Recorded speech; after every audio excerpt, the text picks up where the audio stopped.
बिछ गई सियासी विसार,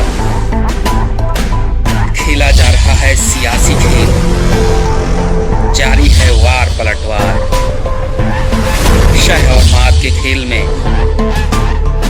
बनाई जा रही है रणनीति, कौन पड़ेगा किस पर भारी, ये कभी भी सिर्फ हस्तक्षेप.com पर अमलेंदु उपाध्याय के साथ।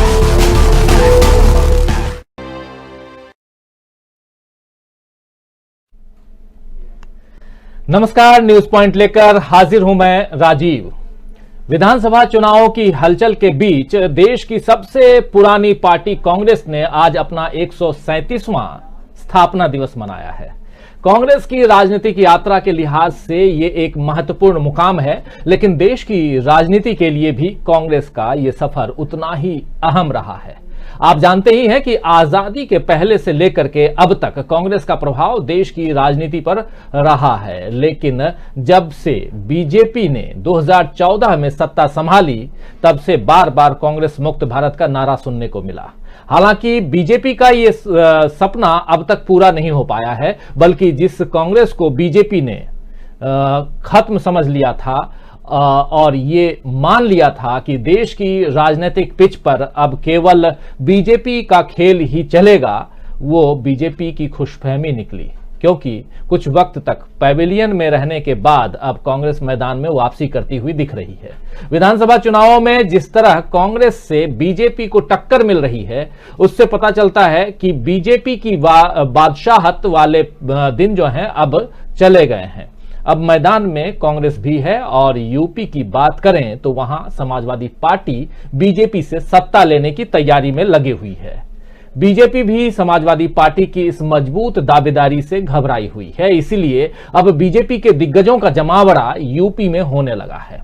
आज ही दिसंबर में, इसी महीने, आज 28 तारीख है और इस महीने 7वीं बार प्रधानमंत्री नरेंद्र मोदी फिर यूपी पहुंच गए हैं। आज प्रधानमंत्री नरेंद्र मोदी कानपुर में थे और कानपुर आईआईटी के दीक्षांत समारोह में हिस्सा उन्होंने लिया है और मेट्रो का भी, कानपुर मेट्रो का भी उद्घाटन किया है। मेट्रो के उद्घाटन का मतलब है कि मोदी जी फिर विकास के नाम पर वोट मांगेंगे। पीएम मोदी और गृह मंत्री अमित शाह दोनों ने आज यूपी के अलग अलग कार्यक्रमों में समाजवादी पार्टी को टारगेट बनाया। दोनों ने पीयूष जैन के घर आयकर यानी इनकम टैक्स की छापेमारी और करोड़ों रुपए जब्त होने को लेकर के अखिलेश यादव पर निशाना साधा है। आइए सबसे पहले प्रधानमंत्री नरेंद्र मोदी को ही सुनते हैं, क्या कुछ कह रहे हैं और समाजवादी पार्टी के ऊपर निशाना क्यों साध रहे हैं। मैं सोच रहा था कि बीते दिनों जो बक्से भर भर के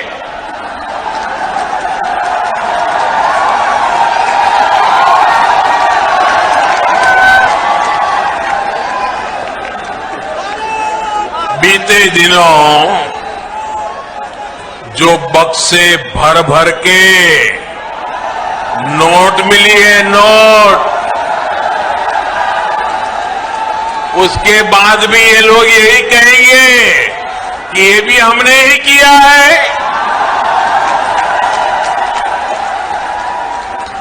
साथियों, आप कानपुर वाले तो बिजनेस को, व्यापार कारोबार को अच्छे से समझते हैं।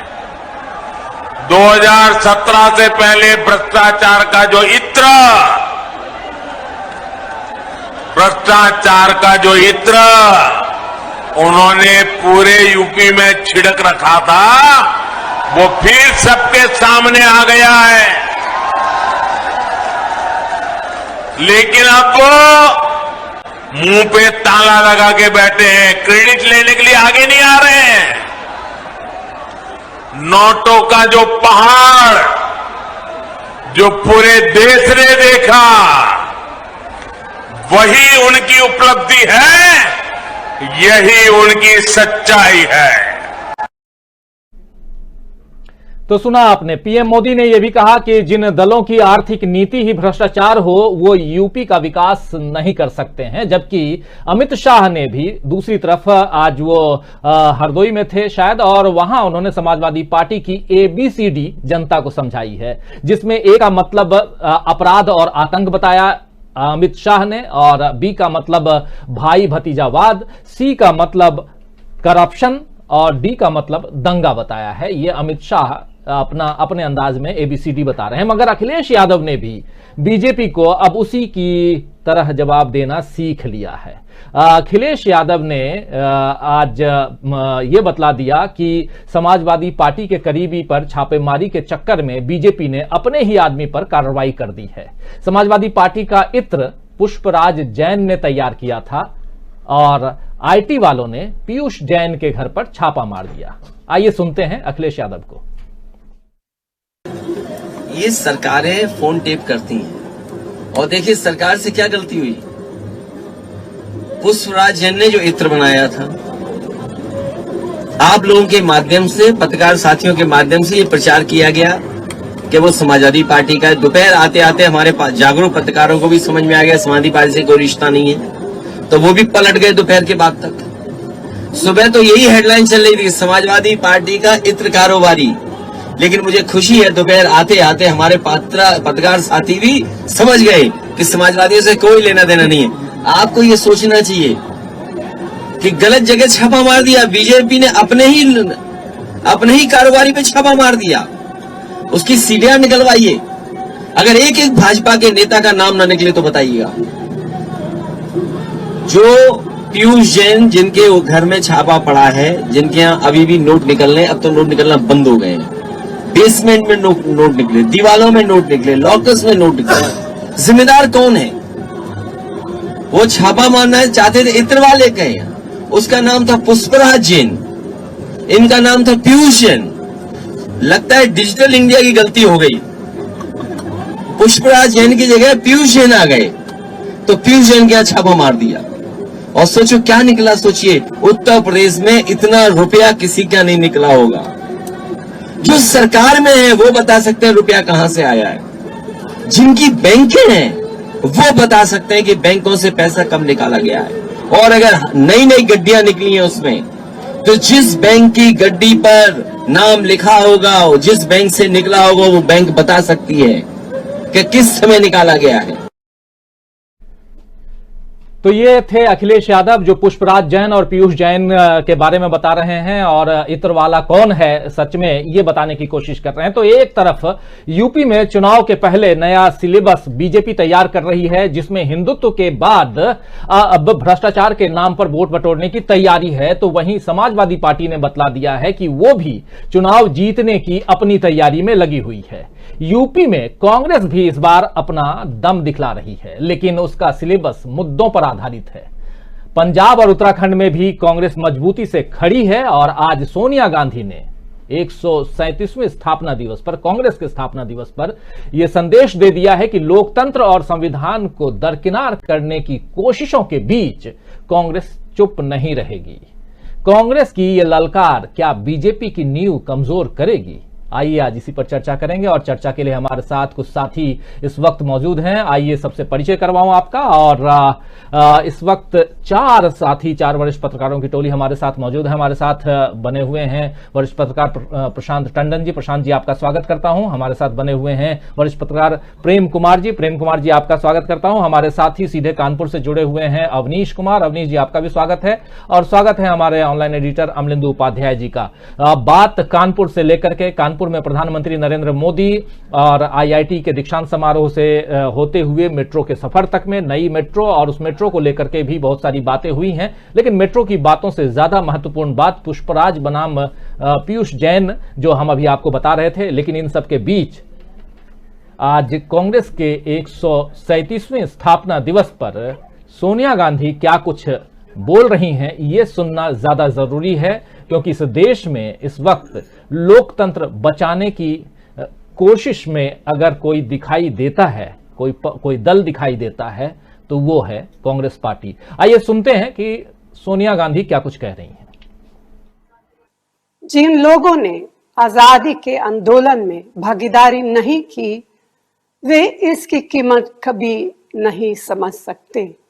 आज भारत की उस मजबूत बुनियाद को कमजोर करने का हर संभव प्रयास किया जा रहा है। इतिहास को झुठलाया जा रहा है। हमारी विरासत गंगा जामुनी संस्कृति को मिटाने की नापाक कोशिश हो रही है। देश का आम नागरिक असुरक्षित और भयभीत महसूस कर रहा है। लोकतंत्र और संविधान को दरकिनार कर तानाशाही चलाई जा रही है। ऐसे वक्त में कांग्रेस चुप नहीं रह सकती।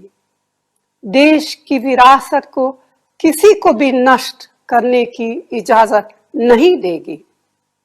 आम जन मानस के लिए, लोकतंत्र की रक्षा के लिए देश विरोधी, समाज विरोधी साजिशों के खिलाफ हर संघर्ष करेगी, हर कुर्बानी देगी। तो अभी आप लोग सुन रहे थे दोस्तों सोनिया गांधी को। सोनिया गांधी ने जो कुछ भी कहा है उस पर बात आगे बढ़ाएंगे, लेकिन उससे पहले आप तमाम दोस्तों, साथियों, शुभचिंतकों, आप जो हमारे साथ अब तक जुड़ चुके हैं, आप सबका एक बार फिर से तहे दिल से स्वागत करता हूं, इस्तकबाल करता हूं इस कार्यक्रम में। और इस टू वे कार्यक्रम में आप जैसा जानते हैं कि यहां बातें जो होती हैं वो आपकी भी होती हैं, हमारी भी होती हैं, हम दोनों की होती हैं। इसलिए आप भी अपनी बातों को, अपने विचारों को यहां रखिए। और सोनिया गांधी ने जो महत्वपूर्ण बात कही है उसी बात से इस चर्चा को आगे बढ़ाते हैं। प्रेम कुमार जी, आपके पास आना चाहूंगा। चर्चा में सबसे महत्वपूर्ण बात यह कि सोनिया गांधी जो कह रही हैं अपनी पार्टी के स्थापना दिवस पर कि देश विरोधी ताकतों को हम खड़ा नहीं होने देंगे और उसके खिलाफ मजबूती से लड़ेंगे, ये क्या कुछ इसके जरिए क्या कुछ संदेश देना चाहती हैं सोनिया गांधी? और साथ में आज का दिन कांग्रेस के लिए महत्वपूर्ण तो है ही, लेकिन इस देश में कांग्रेस मुक्त भारत का जो नारा लगाया गया था, अब वो कांग्रेस आप कहां देखते हैं कि कहां आकर खड़ी है? क्या ये देश कांग्रेस मुक्त भारत हो गया है? अगर नहीं हुआ है तो क्या ऐसा हो सकता है? जरा समझाइए।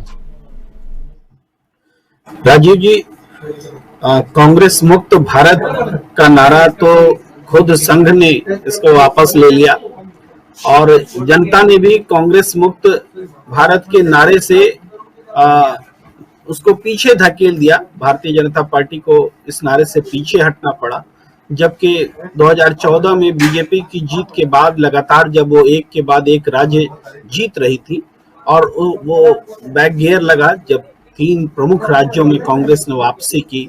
फिर एक समय था जब पंजाब, राजस्थान, मध्य प्रदेश, छत्तीसगढ़, कर्नाटक, इन सब जगहों पर कांग्रेस ने मजबूती से कांग्रेस खड़ी रही, तो वो नारा खत्म हो गया। इसके बाद बीजेपी अब ये नारा देती भी नहीं है कि कांग्रेस मुक्त भारत हो। लेकिन सोनिया गांधी ने जो बात 1-2 महत्वपूर्ण कही, एक तो लोकतंत्र की रक्षा का सवाल, जिसका संदर्भ निश्चित रूप से आज जो हेट पॉलिटिक्स चल रही है, एक समुदाय विशेष के विरोध में जो खुलेआम राजनीति हो रही है, उस ओर इशारा है। इसके अलावा जो संवैधानिक संस्थाएं हैं वो संप्रभु नहीं रह गई हैं, उस ओर इशारा है। और राजनीति में जो एक तरह का वर्चस्व आर्थिक रूप से एक पार्टी विशेष का हो गया और बाकी पार्टियां दरिद्र होती चली गई, और उस ओर भी इशारा है। और लोकतंत्र में जो विकृतियां आई हैं उन सब तरफ ध्यान खींचता है उनका ये कहना। इसके अलावा एक और जो महत्वपूर्ण बात सोनिया गांधी ने कही कि जिन लोगों ने देश की आजादी में हिस्सा नहीं लिया, ये जो बात वो कह रही है, हम जानते हैं कि किन लोगों ने देश की आजादी में हिस्सा नहीं लिया।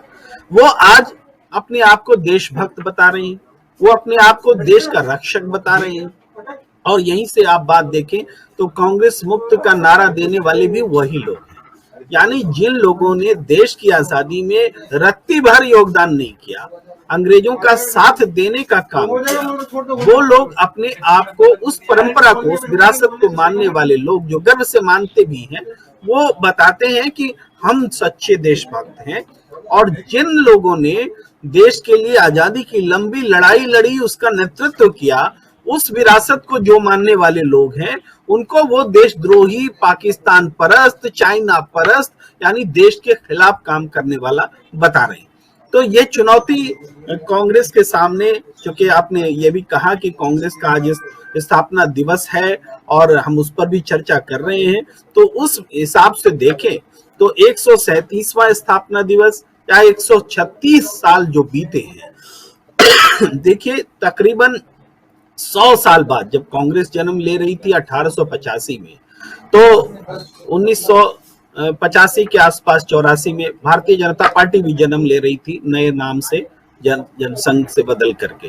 एक 100 साल का फर्क देखें तो भारतीय जनता पार्टी ने 84 के बाद से जो सफर तय किया है 36-37 साल, और कांग्रेस ने 136-37 साल का जो सफर पूरा किया है।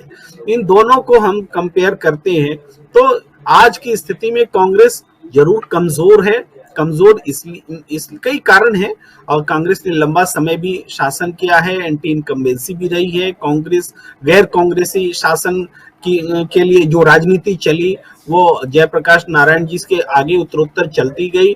जनता पार्टी की सरकार बनी, वो फेल हुई। फिर आप इतिहास जानते हैं, बीपी सिंह तक हम लोग पहुंचे, तरह तरह के गठबंधन के प्रयोग हुए, और धीरे धीरे वो एक गैर कांग्रेसवाद का नारा मूर्त रूप में, अगर विशुद्ध रूप में अगर आया तो वो समझिए कि 2014 एक बार अटल बिहारी वाजपेयी जी की सरकार आई, उसके बाद फिर 2014 है जब आप कह सकते हैं। लेकिन इस पूरे दौर में हमने जो लोकतंत्र को मजबूत करने की जो हमारी परंपरा रही है उसको हमने खोया है। आज हम ऐसे खतरे का सामना कर रहे हैं, जो हमारा शासन जनता के हित में जन सरोकारी नहीं रह गया है। इस चिंता को हम रोज चर्चा कर रहे हैं, विभिन्न घटनाओं में चर्चा कर रहे हैं, और ये वास्तव में एक विमर्श है, चिंता है। सारे देश के इंटेलेक्चुअल्स को अर्बन नक्सल बोल दिया जाता है, सारे सामाजिक कार्यकर्ताओं को, पत्रकारों को जो स्वतंत्र आवाज है, उन स्वतंत्र आवाज को किसी न किसी तरह से बंद करने के लिए उनको मुकदमों में झोंक दिया जाता है। और दूसरी तरफ इनके खिलाफ जो हेट स्पीच देते हैं, खुलेआम आज की सत्ता को जो चुनौती देते हैं, जो भी धर्म संसद में हुआ या इससे पहले भी कई घटनाएं घटी, वह तो वर्तमान सत्ता को चुनौती है। अगर भले भारतीय जनता पार्टी के लोग ये न माने, लेकिन वो चुनौती किसी और को नहीं है, जो सत्ता में है उसको चैलेंज है कि देखो हम खुलेआम हम ऐसा कह रहे हैं और संविधान के खिलाफ कह रहे हैं, कानून के खिलाफ कर रहे हैं और कह रहे हैं। लेकिन सरकार अगर उसके लिए कुछ कर नहीं पाती है, उसको रोक नहीं पाती है, तो ये एक ऐसी लड़ाई है कि हमें अब एक पैटर्न, एक तरीका खोजना पड़ेगा कि लोकतांत्रिक तरीके से हम नहीं लड़ पा रहे हैं। लोकतंत्र में जो हमारे विपक्ष होकर के लड़ने का तरीका है वो सफल नहीं हो पा रहा है। उसके सारे हथियार हमारे कुंद कर दिए गए हैं, सब पर एक तानाशाही प्रवृत्ति पैदा हो गई। तो हमें अब कौन सा तरीका अपनाना पड़ेगा कि इस लोकतंत्र की हिफाजत की जाए। हमारे सामने नैतिकता की बात यह भी है कि हम गलत तरीका भी नहीं अपना सकते, लेकिन किसी समय गांधी जी ने अहिंसा का जैसा नया मंत्र दुनिया के इतिहास में पहली बार दिया, राजनीतिक आंदोलन में एक अहिंसा का इस्तेमाल हो सकता है, ऐसी बात उन्होंने साबित कर दिखाई।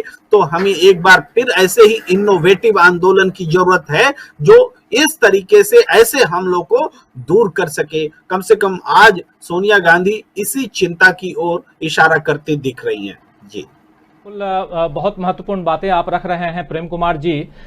इस वक्त जब देश में असहिष्णुता के अलावा मतलब असहिष्णुता और नफरत जो है वो चरम पर है, राष्ट्रपिता महात्मा गांधी को खुलेआम सरेआम अपशब्द कहे जा रहे हैं। प्रधानमंत्री नरेंद्र मोदी खुलेआम कह चुके हैं कि कांग्रेस मुक्त भारत चाहिए। उसके अलावा आप ये भी देख रहे हैं कि संसद में क्या कुछ चीजें चल रही हैं। साथ साथ पीएमओ जो है वो खुलेआम अब कहें तो एक पार्टी का, एक दल का ऑफिस बन चुका है, और वहां से जिस प्रकार ट्वीट्स हो रहे हैं इस आधार पे कह रहा हूं मैं। और इन सब के बीच सोनिया गांधी का जो बयान है, प्रशांत टंडन जी, जो सोनिया गांधी का आज का बयान है, एक बार फिर से जो साथी बाद में जुड़े हैं, जरा एक छोटी सी क्लिप है, मैं सुनाना चाहूंगा। और सीधे प्रशांत जी आपसे कुछ सवालों, इन्हीं सवालों के साथ कि इन तमाम जितनी चीजें चल रही हैं, और सबसे दुखद पहलू यहां यह है कि छत्तीसगढ़ की राजधानी रायपुर में जो घटना परसों घटी है, और उसकी जितनी भर्त्सना की जाए कम है, जिसमें महात्मा गांधी के लिए अपशब्द कहे गए। आगे क्या कुछ होगा, कानून क्या करेगा, ये कानून की बातें अलग हैं, लेकिन जो कह दिया गया, जो तीर जो है कमान से निकल गई तो निकल गई। और वही बात हम यहां कह रहे हैं कि इन तमाम चीजों के बीच में कांग्रेस अपना स्थापना दिवस 137वां, और बहुत सही बात अभी यहां रख रहे थे प्रेम कुमार जी कि जिस वक्त कांग्रेस ने अपना 100वां स्थापना दिवस मना लिया था, उस वक्त इस देश में एक नई पार्टी का जन्म हुआ था। वो पार्टी बीजेपी, जिसका पुराना इतिहास अलग है, अलग अलग नाम से कह लें तो, और वो आज 40 साल बाद, 45 साल बाद इस देश से कांग्रेस मुक्त करने की कोशिश कर रही है, नाकाम कोशिश, जिसमें मुंह की खानी पड़ रही है बीजेपी को ही। इन्हीं सब बातों पर और सोनिया गांधी के विचारों पर आपसे चर्चा चाहता हूं, आपकी टिप्पणी चाहता हूं, लेकिन एक बार पहले फिर से सोनिया गांधी को सुन लेते हैं। जिन लोगों ने आजादी के आंदोलन में भागीदारी नहीं की, वे इसकी कीमत कभी नहीं समझ सकते। आज भारत की उस मजबूत बुनियाद को कमजोर करने का हर संभव प्रयास किया जा रहा है। इतिहास को झुटलाया जा रहा है। हमारी विरासत गंगा जामुनी संस्कृति को मिटाने की नापाक कोशिश हो रही है। देश का आम नागरिक असुरक्षित और भयभीत महसूस कर रहा है। लोकतंत्र और संविधान को दरकिनार कर तानाशाही चलाई जा रही है। ऐसे वक्त में कांग्रेस चुप नहीं रह सकती। देश की विरासत को किसी को भी नष्ट करने की इजाजत नहीं देगी। आम जन मानस के लिए, लोकतंत्र की रक्षा के लिए देश विरोधी, समाज विरोधी साजिशों के खिलाफ हर संघर्ष करेगी, हर कुर्बानी देगी, हर संभव हर कोशिश करेगी, हर कुर्बानी देगी। और कुर्बानी तो कांग्रेस का इतिहास रहा है प्रशांत टंडन जी। और खासकर जब देश की विरासत को नष्ट करने की इजाजत से लेकर के और देश में जो भी चल रहा है, इस लोकतंत्र को बचाने के लिए जो कुछ भी होना चाहिए वो करने की शपथ लेती हुई दिखाई दे रही हैं सोनिया गांधी अपने पार्टी के 137वें स्थापना दिवस पर। और एक रिकॉर्ड और भी सोनिया गांधी के साथ यहां चस्पा हो गया है कि वो दुनिया की सबसे ज्यादा, हिंदुस्तान की बात नहीं कर रहा हूं, सबसे ज्यादा लोकतांत्रिक डेमोक्रेटिक कंट्री में की बात कर रहा हूं, सबसे ज्यादा दिनों तक अध्यक्ष, किसी पार्टी का अध्यक्ष रहने का एक लंबा जो कार्यकाल इनका रहा है, उसका रिकॉर्ड भी अब इनके नाम है, सोनिया गांधी के नाम है। क्या कहेंगे इस वक्त जबकि देश में कई तरह की, और शुरुआती दौर में जो साथी हमारे साथ पहले जुड़े थे उसमें हमने प्रधानमंत्री नरेंद्र मोदी के बयान को भी दिखाया, उसमें हमने अखिलेश यादव के बयान को भी दिखाया, और जो राजनीति चल रही है उसको भी हम लोग हमने दिखाया और समझने की कोशिश कर रहे थे कि देश में इस वक्त 5 राज्यों में चुनाव जो आगामी अभी 2 महीने में होना है, उन चुनावों के बीच जो रस्साकशी चल रही है उसमें एक दूसरे के ऊपर जो हमला कर रहे हैं वो सारी चीजें तो ठीक हैं, लेकिन इसके बीच सीमाओं पर क्या हो रहा है, देश के अंदर क्या हो रहा है, इसकी चिंता कौन करेगा। अब प्रधानमंत्री अगर अपना पूरा समय, और इसी महीने दिसंबर के महीने में आज 28 तारीख 7वीं बार उत्तर प्रदेश पहुंचते हैं, एकमात्र राज्य उत्तर प्रदेश में पहुंचते हैं 7वीं बार, तो क्या कहेंगे, देश कैसे चलेगा, कैसे चल रहा है। और इन सब के बीच सरेआम अगर महात्मा गांधी को अपशब्द कहे जाएं तो फिर हम समझ सकते हैं कि देश किस दिशा में जा रहा है। क्या कहेंगे प्रशांत टंडन जी इन पूरे घटनाक्रम पे और सोनिया गांधी के बयान पे, उनके विचारों पे? जी राजीव जी, मतलब कांग्रेस का इतिहास उतना ही लंबा है जितना भारत का, आजाद भारत का इतिहास और आजादी की लड़ाई का इतिहास, जो कि 19वीं शताब्दी के बाद का। अब कांग्रेस एक आइडियलिज्म को लेकर आजादी की लड़ाई लड़ी, और इस 137 साल के वक्फे में अगर आप देखिएगा तो 68 साल तो कांग्रेस आजादी के पहले की है और 74 साल की कांग्रेस आजादी के बाद की है। तो कांग्रेस जब सत्ताधारी पार्टी हुई और वो फ्रीडम स्ट्रगल के, आजादी की लड़ाई के उसी आइडियलिज्म को लेकर वो सत्ता में आई, नेहरू प्रधानमंत्री हुए और उनका प्रभाव पार्टी पर रहा थोड़े से समय के अलावा, तो कांग्रेस के अंदर काफी हलचल उस आइडियलिज्म के खिलाफ उठने लगी और कई आइडियोलॉजिकल चुनौतियां कांग्रेस को आई वहां से। आज जब हम खड़े हैं, जब सोनिया गांधी बयान दे रही हैं, तो हम सब जान रहे हैं कांग्रेस के अंदर कितने डिफरेंसेस भी हैं। इसी कांग्रेस के लगभग 60 फैक्शंस बाहर निकले हैं। 60 बार से ज्यादा कांग्रेस विभाजित हुई है और सबसे बड़ा विभाजन आजादी के बाद जब हुआ इंदिरा गांधी के समय 1969 में, जब इंदिरा गांधी ने बनाई कांग्रेस आर और कामराज और मोरारजी देसाई ने बनाई कांग्रेस ओ। और वही कांग्रेस ओ, तो कांग्रेस ओ क्या थी? ये मोरारजी देसाई की जो कांग्रेस थी वो क्या थी? वो कांग्रेस वही कांग्रेस थी जिस कांग्रेस की वकालत आज कांग्रेस के अंदर कुछ लोग कर रहे हैं, जिनको हम चिट्ठीबाज के नाम से जानते हैं। वो दक्षिणपंथी कांग्रेस थी।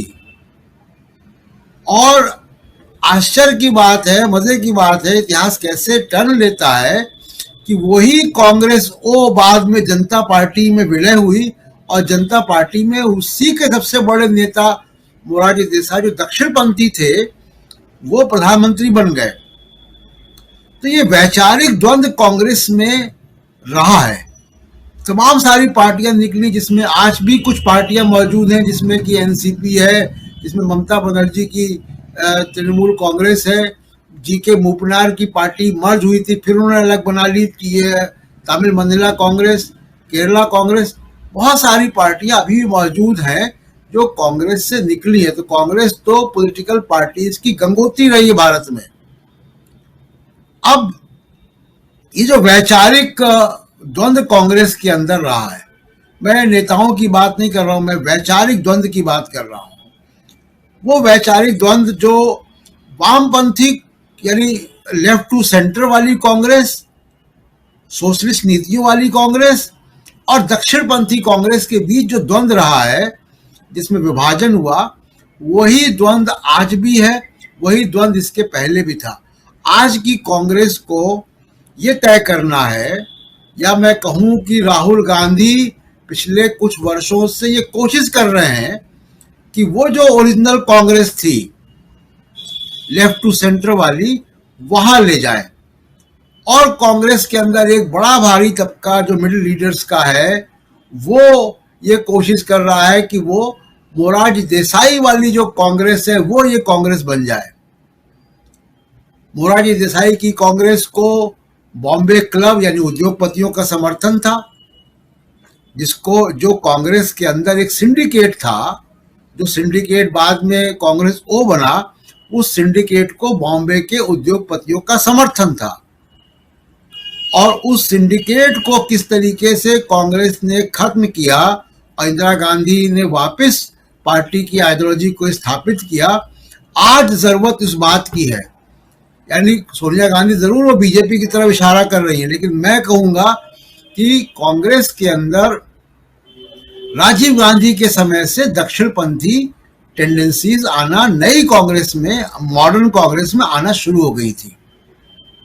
बहुत सारे फैसले, चाहे ताला खोलने का फैसला हो, चाहे वो तमाम सारे फैसले हो, वो सारे फैसले दक्षिणपंथी फैसले थे। नरसिम्हा राव की जो कांग्रेस थी, वो कांग्रेस भी, नरसिम्हा राव की कांग्रेस भी दक्षिणपंथी आर्थिक नीतियों में कांग्रेस थी। वही उसी की विरासत को, राजनीतिक और आर्थिक विरासत को लेकर मनमोहन सिंह ने 10 साल सरकार चलाई। और इस बात को हम लोग मान लें कि 10 जनपथ और 7 RCR में भी फ्रिक्शन था, कई मौकों पर फ्रिक्शन था। यानी अगर सोनिया गांधी की जो नेशनल एडवाइजरी कमेटी थी और प्रधानमंत्री कार्यालय के बीच में बहुत ज्यादा नीतियों को लेकर एक दूसरे के परस्पर विरोध था, बहुत सारे मामलों पर इसकी लंबी चर्चा हो सकती है। कुल मिला के मैं ये कहना चाहता हूं कि कांग्रेस को ये भी अब अंदर देखना चाहिए कि उनको अपनी जो ओरिजिनल आइडियोलॉजी है, जिस तरफ राहुल गांधी ले जाना चाहते हैं, उस तरफ जब से कांग्रेस वहां से हटी है तब से कांग्रेस का आधार हटना चालू हो गया है, निकलना चालू हो गया। और एक आखिरी बात मैं ये कहूंगा कि अगर कांग्रेस 137 साल जीवित रही एक पॉलिटिकल पार्टी में और आज भी वो रेलिवेंट है, तो उसका कारण क्या है? राजीव जी, भारत विविधताओं का देश है। समावेशी पार्टी जब तक नहीं होगी, जब तक वो 137 साल सफर पूरा नहीं कर सकती है।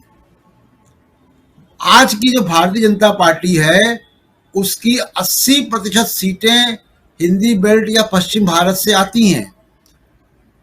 बहुत बड़ा भारत में बीजेपी का कोई नामो निशान नहीं है। बीजेपी उनको रिप्रेजेंट नहीं करती, ना वो बीजेपी को स्वीकारते हैं।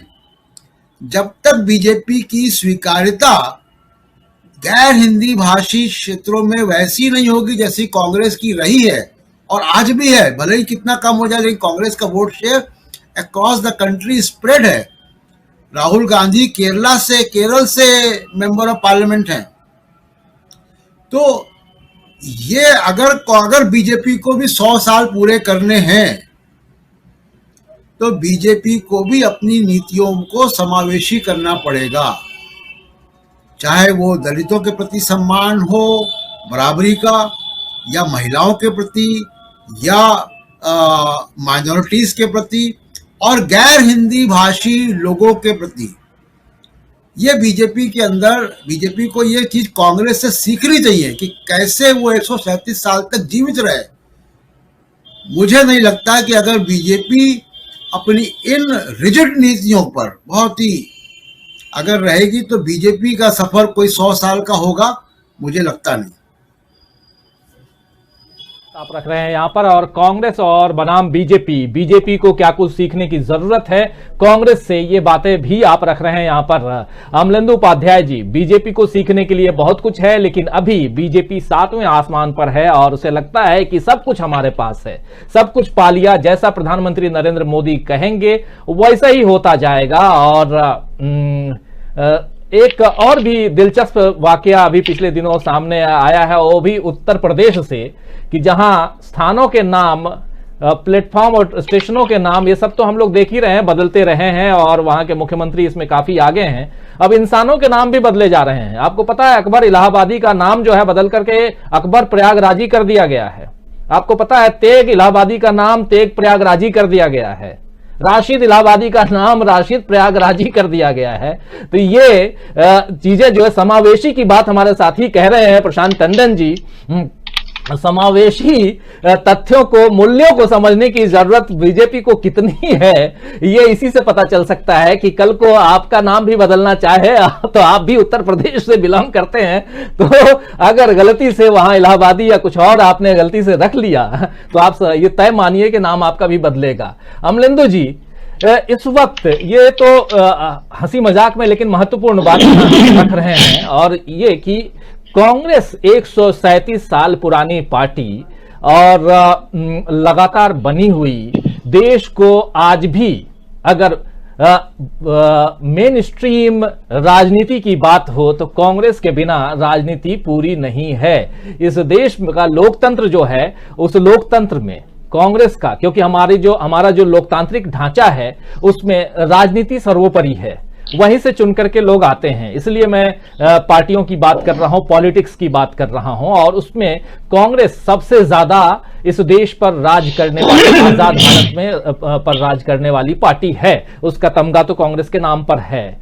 लेकिन साथ साथ जिन मूल्यों को लेकर के यहां तक पहुंची है कांग्रेस, उन मूल्यों से अगर तुलना की जाए बीजेपी की, तो आप कहां पाते हैं? दोनों मूल्यों की बात मैं कर रहा हूं। और साथ साथ थोड़ा सा मैं अकबर इलाहाबादी का नाम इसलिए लिया क्योंकि सच में अगर आप वेबसाइट, अभी नाम याद नहीं आ रहा है, आज ही दिन में मैं देख रहा था, और जाएं उत्तर प्रदेश के धरोहरों के नामों में तो नाम रियली बदल दिया गया है, और इसका जवाब अगर पूछा जाता है तो जवाब कुछ भी नहीं है उन अधिकारियों के पास में। वो वेबसाइट मैं थोड़ी देर में आप लोगों को इसी चर्चा के दौरान बता भी दूंगा, लेकिन ये दुर्भाग्यपूर्ण घटना है। क्या कहेंगे ओवरऑल अमलेंदु उपाध्याय जी? देखिए राजीव जी, एक तो आज चूंकि कांग्रेस 136 साल की हो चुकी और 137वां उसका आज जन्म दिवस है, तो एक तो कांग्रेस को शुभकामनाएं कि जुग जुग जिए। और जैसा कि मैं कई बार अपनी इसी डिबेट में पहले भी कह चुका हूं कि कांग्रेस का जिंदा रहना और कांग्रेस का मजबूत रहना सिर्फ कांग्रेस के लाभ के लिए जरूरी नहीं है, या राहुल गांधी, प्रियंका गांधी, सोनिया गांधी के लाभ के लिए जरूरी नहीं है। कांग्रेस का जिंदा रहना और कांग्रेस का मजबूत रहना इस देश की एकता और अखंडता की रक्षा के लिए बहुत ज्यादा जरूरी है। और वो इसलिए जरूरी है क्योंकि जैसा प्रशांत जी भी कह रहे थे कि भारत विविधताओं का देश है और यहां एक देश एक कानून का राज नहीं चल सकता, यहां एक देश एक धर्म नहीं चल सकता, यहां एक देश एक विचार नहीं चल सकता, यहां एक देश एक चुनाव नहीं चल सकता। और इसलिए जब यहां एक देश एक कानून, एक देश एक चुनाव, ये सब नहीं चल सकता, तो पूरे देश का प्रतिनिधित्व जो है वो कहीं ना कहीं होना चाहिए। और कांग्रेस जो है वो इस तरीके से भारत की विविधताओं का प्रतिनिधित्व करती है। सरकार में चाहे कहीं हो या ना हो, कम राज्यों में उसकी सरकार हो, लेकिन आज भी अगर आप किसी राजनीतिक दल में अगर पूरे भारत का अक्स देख सकते हैं तो आप कांग्रेस में देख सकते हैं। हालांकि तमाम मुद्दों पर असहमतियां कांग्रेस के साथ भी हो सकती हैं, और जैसा कि प्रशांत जी भी इस पर प्रकाश डाल रहे थे कि जिस तरीके से संघर्ष कांग्रेस के अंदर रहा और खासतौर से पिछले 3 दशक जिस तरीके से गुजरे हैं, उसमें कांग्रेस ने अपना भी स्वयं काफी नुकसान किया है। और लोगों के लिए ये मजे की बात हो सकती है, लोगों के लिए ये एक चटकारे लेने की बात हो सकती है, आप इसको कुछ भी कह सकते हैं, लेकिन मैं ये देखता हूं कि जब जब कांग्रेस में नेहरू गांधी परिवार कमजोर हुआ है, तब तब कांग्रेस भी कमजोर हुई और यह देश भी कमजोर हुआ है। आप जो आजादी की बात से पूरा इतिहास उठा करके देख लीजिए। हम कांग्रेस के जो मौजूदा हिरास का दौर है उसको 1991 से देखना शुरू करते हैं, जब नरसिम्हा राव जी थे प्रधानमंत्री बने, और उसके बाद से जो है किस तरीके से कांग्रेस का लगातार क्षरण जो है वो पूरे देश भर में होता गया है। तो ये सब हम लोगों ने देखा है। लेकिन जहां तक सवाल यह है कि क्या भारतीय जनता पार्टी को कांग्रेस से कुछ सीखना है, मुझे लगता है कि जब तक भारतीय जनता पार्टी के पास प्रतापी दिव्य पुण्यात्मा आदरणीय नरेंद्र मोदी जी जैसे शख्स हैं, तब तक भारतीय जनता पार्टी को किसी से कुछ सीखने की कोई आवश्यकता नहीं है। भारतीय जनता पार्टी अगर अपने अतीत से ही कुछ सीख रही होती तो आज भारतीय जनता पार्टी नमो पार्टी में तब्दील नहीं हुई होती। लोग बातें तो करते हैं कि पार्टी वाली के परिवारवादी जो है वो कांग्रेस है, लेकिन आज भारतीय जनता पार्टी जो है वो पूरी नमो पार्टी में बदल चुकी है। तो इसलिए भारतीय जनता पार्टी को कांग्रेस से सीखने की बजाय पहले अपना जो पिछला है उसी से कुछ सीख ले, जो कि भूलते जा रहे हैं। जिस डेमोक्रेसी की और आंतरिक लोकतंत्र की बात की जाती है वो कांग्रेस में आज आंतरिक लोकतंत्र दिखाई पड़ता है। आप ग्रुप 23 को कह सकते हैं जो दक्षिणपंथी लोग हैं, है भी, वो अडानी और अंबानी के भी उनमें से बहुत से नौकर चाकर हैं, इसमें कोई शक नहीं है। लेकिन यही आंतरिक डेमोक्रेसी है कि वो चिट्ठियां लिख रहे हैं,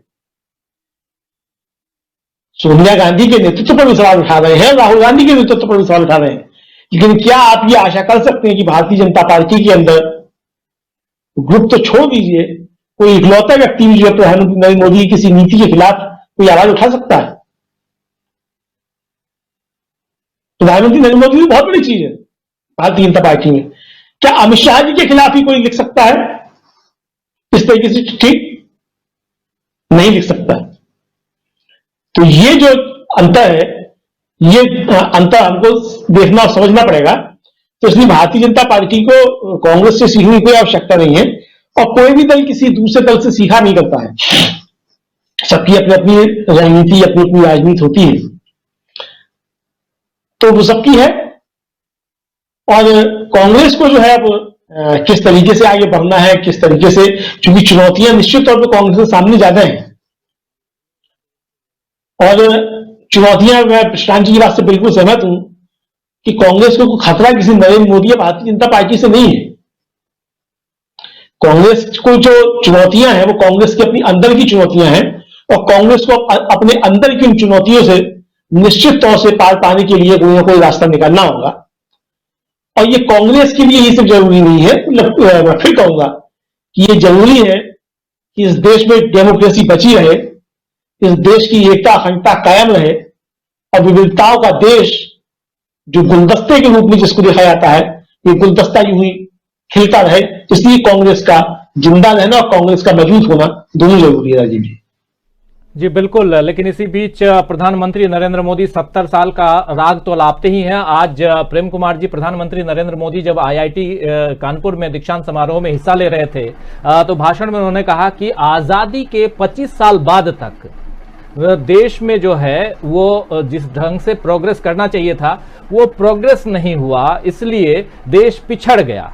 क्या कहेंगे, क्या कब तक कांग्रेस की लकीर को मिटा करके देश की जनता को बरगलाने की जो कोशिश बीजेपी और प्रधानमंत्री नरेंद्र मोदी करते रहे हैं, इस पर और इसके साथ साथ एक ये तथ्य भी सही है कि 2014 से लेकर के 2019 के चुनाव और उसके बाद भी 2014 और 19 का लोकसभा के चुनाव की बात करें तो इन चुनावों में जनता का एक बहुत बड़ा समूह जो है वो उनके साथ तो गया, लेकिन कब तक आखिर ये आप लकीर को मिटाने की कोशिश करेंगे और दिग्भ्रमित करेंगे, गलत बयानी करेंगे। ये गलत बयानी इसलिए कह रहा हूं क्योंकि उन्हीं 25 सालों में भारत काफी आगे बढ़ा, बहुत सारी चीजें हैं, बहुत सारे तथ्य हैं, और इसमें भी अगर देश का प्रधानमंत्री इस ढंग की गलत बयानी करे तो फिर देश का क्या होगा, इस पर तो चिंता करनी चाहिए। हम आप जैसे लोग तो करेंगे ही चिंता। क्या कहेंगे ओवरऑल?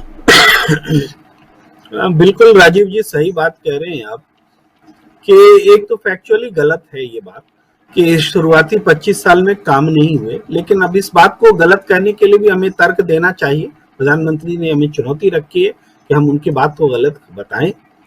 देखिए 1992 तक हम चाइना और भारत दोनों की जीडीपी लगभग बराबर थी 1992 तक, और उसके बाद 92 से लेके आज 2021 आते आते हमसे 6.5 गुना ज्यादा, बल्कि और भी ज्यादा, मैं गुना बोलने में चूंकि हम तो और 5 ट्रिलियन की इकोनॉमी हो भी नहीं पाए, वो चाइना है। और दूसरी बात यह है कि जब 1947 के बाद जो हम लोगों ने 50 के बाद मान लीजिए जब संविधान बना और पंचवर्षीय योजनाएं बनी, उसके बाद जो हम लोगों ने एक सोवियत मॉडल पर ये पंचवर्षीय योजनाएं थी और काम शुरू किया, तो देखिए निश्चित रूप से चुनौतियां थी। हमारे पास अनाज नहीं था खाने को, हमारे पास एक भी कल कारखाना नहीं था, कोई इन्वेस्टर नहीं था, है ना, सब निजी साहूकार थे, बैंक्स नहीं थे, ये सारी चीजें थी। लेकिन इसके बीच भी पंडित जवाहरलाल नेहरू ने ऐसे ऐसे संस्थानों की नींव रखी कि आज हम अंतरिक्ष की यात्रा कर रहे हैं, विज्ञान में आगे हैं। हरित क्रांति जो शुरू हुई उसकी चर्चा पंडित नेहरू के समय शुरू हुई थी। जो वैज्ञानिक स्वामीनाथन जी जो अमेरिका से लाए टेक्नोलॉजी, वो नेहरू जी से चर्चा करके लाए। आपको जो अंतरिक्ष के क्षेत्र में काम करने वाले होमी जी या दूसरे लोग जो रहे, उन सबको नेहरू जी खोज करके ला रहे थे। प्रतिभाओं को पहचानने की क्षमता की बात कह रहे हैं। जो भी बड़े बड़े कल कारखाने हैं जो बने आज भी हैं, वो जो कि कोरोना काल में वही सब काम आए, वो भी पंडित नेहरू जी ने ही उसकी शुरुआत करी जो आज तक है। आप बताइए, हरित क्रांति जो नेहरू जी ने की सोच से लेके पंडित लाल बहादुर शास्त्री जी और इंदिरा गांधी तक सबने जो इनको मिलकर हरित क्रांति को संपन्न बनाया, करके दिखाया। उसके बाद श्वेत क्रांति का दौर आया हम लोग तो अपने बचपन में देखा करते थे कि दूध मिलना कितना मुश्किल होता था। दही चूड़ा का दिन जो 14 जनवरी आता था राजीव जी, तो हमें दूध लेने के लिए बाल्टी और तसला लेकर के सुबह से लाइन लगना पड़ता था, फिर भी दूध नहीं मिलता था। 3 दिन 4 दिन पहले से हम लोग दूध जमा करते थे, वो समय हम लोगों ने देखा है। लेकिन आज देखिए दूध हर घर के सामने में डेयरी फार्म और मदर डेयरी और तमाम चीजें रहती हैं, सुधा और ये दूध हम लोग उपभोग करते हैं। तो ये जो विकास की सीढ़ी है, टेक्नोलॉजी, राजीव गांधी बाद में आए, लेकिन इस देश को टेक्नोलॉजिकली एडवांस करने की पहल तो राजीव गांधी ने की। अब अटल बिहारी वाजपेयी भी दूरदर्शी रहे, उन्होंने भी अच्छे प्रयास किए। और उसके बाद और भी चीजें हैं इसमें आर्थिक, लेकिन 92 का मैं जिक्र कर रहा था। देखिए हमने आर्थिक सुधार जब अपनाए, चाइना 2-4 साल पहले हमसे आर्थिक सुधार को लेकर चला, उसका आर्थिक सुधार थोड़ा हमसे ज्यादा सेल्फ सफिशिएंट रहा। वो बंद अर्थव्यवस्था को खोलने में हमसे थोड़ा बेहतर रहे, चाइना बेहतर रहा, और नतीजा है कि वो हमसे लीड ले रहा है। तो ये जो स्थिति है, सीधे तौर पर हमारे प्रधानमंत्री अगर कह देते हैं कि शुरुआती 25 साल में ऐसा कुछ नहीं हुआ, तो हमें ये भी याद दिलाना जरूरी होगा कि जो नई दुनिया के देश हैं, नई दुनिया के देश, हम अपने दर्शकों को याद दिला दें, उन देशों को कहते हैं जो कि सेकेंड वर्ल्ड वॉर के बाद आजाद हुए। उन नई दुनिया के देशों में सबसे संपन्न 2 प्रमुख देशों में तो भारत और चीन ही है। और हम भारत और चीन के बीच में बड़ा फासला जो है ये तब आया है जब कांग्रेस कमजोर हुई है। ये बात मार्क करने की है। भारत और चीन 92 तक तो एक जैसी जीडीपी पर थे, लेकिन जब कांग्रेस कमजोर होती है और उसके बाद का 90 से बाद का वर्ष देखिए, तो भारत चाइना से बहुत पिछड़ जाता है। क्या प्रधानमंत्री जी इस बात का जवाब देंगे? इसी प्रश्न पर मैं छोड़ता हूं। ये बहुत महत्वपूर्ण प्रश्न आप छोड़ रहे हैं और जवाब इसी पे आगे बात भी करेंगे, आगे बात बढ़ाएंगे। और प्रशांत टंडन जी भी हमारे साथ बने हुए हैं, अमलेंदु उपाध्याय जी हैं, और आप तमाम दोस्त साथी शुभचिंतक हमारे साथ बने हुए हैं जो इस कार्यक्रम को देख रहे हैं। अपने विचारों को मैं देख रहा हूं कि अपने विचारों को आप लोग रख रहे हैं कमेंट बॉक्स में, और आखिर में आप लोगों के विचारों को, आपकी बातों को भी लेंगे और उस पर भी चर्चा कोशिश करेंगे कि आगे बढ़ाएं। लेकिन प्रशांत टंडन जी, जब बहुत सारी बातें हम कर रहे हैं और इस वक्त इस दौर में जब कांग्रेस और बीजेपी अगर, और ये लगातार देखते भी हम हैं कि ये जो 545 लोकसभा की जो सीटें हैं, उन सीटों पे चुनाव में आमना सामना अगर देखें तो लगभग 250 सीटें ऐसी हैं जहां पर कांग्रेस और बीजेपी आमने सामने होती है। एक तरफ जहां 2014 के बाद से कांग्रेस मुक्त भारत की बात होती रही, वहीं कांग्रेस धीरे धीरे, और खासकर राहुल गांधी ने, और इस चर्चा के दौरान भी शायद मुझे लगता है आपने भी इस बात का जिक्र यहां पर रखा है कि राहुल गांधी उस वक्त 2019 में जब उन्होंने अध्यक्ष का पद छोड़ा था, कांग्रेस का अध्यक्ष का पद, लेकिन उससे पहले आप देखिए तो कई राज्य जीत करके उन्हीं की अध्यक्षता में कांग्रेस आई भी थी, जिसमें छत्तीसगढ़, राजस्थान, कर्नाटक, मध्य प्रदेश, पंजाब, ये सब ऐसे राज्य थे जहां पर जो प्रमुख रूप से और एक तरफा इनकी जीत हुई थी। और उसके बाद महाराष्ट्र में भी इनकी सरकार बनी, कर्नाटक में सरकार इनकी तो बनी ही जेडीएस के साथ में। लेकिन एक उसूलों वाली पार्टी कही जाती है कांग्रेस पार्टी, और राहुल गांधी उसूलों के ध्वजवाहक दिखाई देते हैं। अगर हम लोग देखें आज के दौर के, कई बार ये चर्चा भी हम लोग करते हैं कि आज के दौर में जैसे नेता, और उसमें भी प्रधानमंत्री नरेंद्र मोदी के सामने जैसा नेता चाहिए, वैसे नेता राहुल गांधी नहीं है। यहां हम राहुल गांधी की अगर मैं बात रख रहा हूं तो क्रिटिसाइज करने के हिसाब से नहीं, अपने उसूलों की बात अगर कहें, और उन्हीं उसूलों को लेकर के आज जो आप लोग अभी थोड़ी देर पहले बात रख भी रहे थे, उन्हीं उसूलों को लेकर के कांग्रेस आज अपने स्थापना का जो है 137वां जो साल है वो मना रहा है, यानी 137 साल की कांग्रेस पार्टी हो गई है। सवाल यहां यह है कि इन उसूलों के साथ आज के दौर में क्या राजनीति में आगे बढ़ा जा सकता है? और कोई रास्ता भी नहीं है राजीव जी। जैसे अमलेंदु जी कह रहे थे कि वो कि कांग्रेस के कमजोर होने का या नेहरू परिवार के कमजोर होने का सीधा असर कांग्रेस पे और देश पे पड़ता है। मैं परिवार की जगह मैं कहूँगा कि विचारधारा, वो एक संयोग है कि वो कांग्रेस की जो विचारधारा है वो एक परिवार उसको चला रहा है। आज भी अगर आप देखिएगा कि जो कांग्रेस की विचारधारा नेहरू की बनाई हुई नहीं है, कांग्रेस की विचारधारा नेहरू से पहले की है, और उस आइडियलिज्म को कांग्रेस में अगर कोई आज की तारीख में आप देखिएगा कि कोई जी रहा है या कोई उसको आत्मसात कर रहा है, तो वो तो सोनिया गांधी और राहुल गांधी दिखाई देते हैं। मैं आज के राहुल गांधी को छोड़ दीजिए, आप जो नेशनल एडवाइजरी काउंसिल बनी सोनिया गांधी की, उसने क्या क्या चीजें आगे बढ़ाई।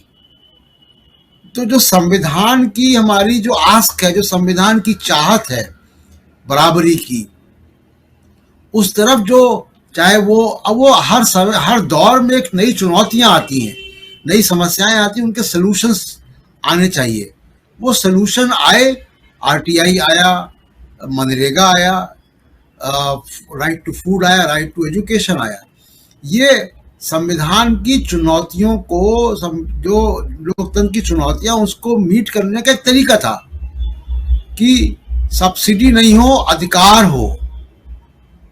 अब क्या हो रहा है कि वो खैरात बांटी जा रही है लोगों में। तो दूसरी बात राजीव जी ये है कि देखिए, परस्पर विरोधी विचारधारा होना देश में अच्छी बात है, लोकतंत्र के स्वास्थ्य के लिए अच्छी बात है, ताकि वो एक दूसरे से विरोधी विचारधारा रहेंगे, दोनों अपने आप को ठीक करते रहेंगे, वो शोधन का काम चलता रहेगा, लेकिन वो संविधान के दायरे में हो, वो देश को तोड़ने वाली बात नहीं हो, नफरत की बात नहीं हो। आज बीजेपी जो जिस रास्ते पर चली गई है, बड़े अफसोस के साथ कहना पड़ रहा है कि वो भारत के संविधान का दिखाया हुआ रास्ता नहीं है। भारत का संविधान का पहला अनुच्छेद, मैं प्रियम्बल की बात नहीं कर रहा हूं, पहला अनुच्छेद की बात कर रहा हूं। पहला अनुच्छेद कहता है कि India that is Bharat shall be the union of state. Bharat राज्यों का एक संघ है, तो कोई दिल्ली की कॉलोनी नहीं है तमिलनाडु में, महाराष्ट्र में, मणिपुर में, गोवा में और जम्मू कश्मीर में। तो उस पर भी आप देखिए कि किस तरीके से इस केंद्र सरकार ने, नरेंद्र मोदी की सरकार ने राज्यों के अधिकारों को किस तरह से हनन किया है। फिर वो एक भाषा, एक धर्म, और किस धर्म की बात कर रहे हैं, हिंदू धर्म में भी तमाम कितनी शाखाएं हैं।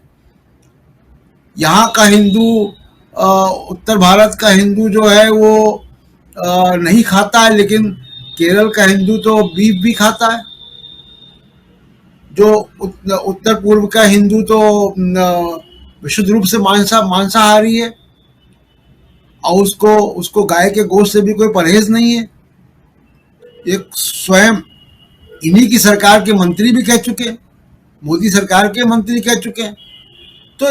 तो हिंदू धर्म में भी कितनी विविधताएं हैं, और भारत में उससे ज्यादा विविधताएं हैं।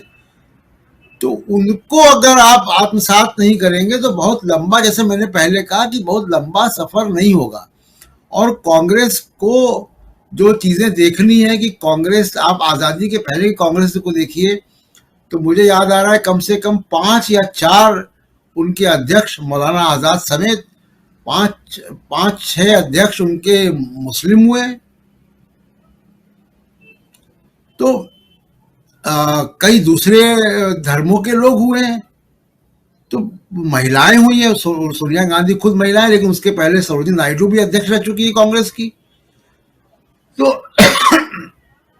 कांग्रेस को अपनी विचारधारा को वापस देखना होगा, तभी वो आगे के पॉलिटिक्स में रेलिवेंट रहेगी। जो भारत का संविधान है, बाकी देखिए राजीव जी, किसी देश की टाइमलाइन में 10 साल 15 साल, जब आप आगे 100 साल बाद इतिहास लिखा जाएगा तो नरेंद्र मोदी का कार्यकाल 2 पन्ने में निकल जाएगा। तो वो टाइमलाइन बहुत बड़ी होती है, और उस टाइमलाइन के हिसाब से अगर आप देखें, तो इसलिए मैं कह रहा हूं कि परस्पर विरोधी विचारधारा अच्छी बात है, स्वस्थ बात है भारत के लोकतंत्र के लिए, लेकिन वो संविधान और मर्यादाओं के दायरे में हो। विरोधी विचारधारा, भले आप दक्षिणपंथी हो या वामपंथी हो या सेंटर टू लेफ्ट हो या सेंटर टू राइट हो या सेंटर में हो, बात यह है कि विचारधाराएं जो हैं वो अपनी अपनी जगह पर हैं, लेकिन इन विचारधाराओं के साथ झूठ का प्रसार जो है वो कितनी तेजी से आप फैला रहे हैं और उससे देश कहां जा रहा है ये समझना होगा। आइए दो बाइट जो शुरुआत में हमने सुनाई, एक बाइट प्रधानमंत्री नरेंद्र मोदी की और दूसरी बाइट अखिलेश यादव की। ये बात जो अभी यहां पर गलत बयानी की जो बात हम लोग कर रहे हैं, मिथ्या प्रवचन करने की जो बात हम कर रहे हैं, जरा उसे सुन लेते हैं एक बार फिर से। ये बात इसलिए कह रहा हूं क्योंकि दोस्तों पिछले दिनों उत्तर प्रदेश में ये कहा गया कि एक कारोबारी के घर से 250 करोड़ से ज्यादा की नकदी मिली है, लेकिन इस नकद रकम जो है उसके बारे में ये कहा गया कि ये वो इंसान है जो समाजवादी पार्टी के लिए इत्र बना रहा था और इत्र का व्यापार कर रहा था। अब इसी इत्र पे और इसी इंसान पे प्रधानमंत्री नरेंद्र मोदी ने आज कानपुर की रैली में क्या कुछ कहा है और उनकी बातों को काटते हुए अखिलेश यादव ने, जो साथी हमारे साथ शुरुआत में जुड़े आप लोगों ने सुना, फिर भी एक बार सुनाता हूं क्योंकि कैसे झूठ का प्रसार किया जाता है, झूठ का प्रचार किया जाता है और उस दम पर राजनीति होती है। और इन दोनों के बयानों के बाद एक बात जरूर सुनेंगे कि सोनिया गांधी ने क्या कुछ कहा और अमलेंदु उपाध्याय जी आपके पास। लेकिन सबसे पहले प्रधानमंत्री नरेंद्र मोदी को एक बार फिर से सुनते हैं कि क्या कुछ कह रहे हैं, इत्र कैसे फैला रहे हैं वो। मैं सोच रहा था कि बीते दिनों जो बक्से भर भर के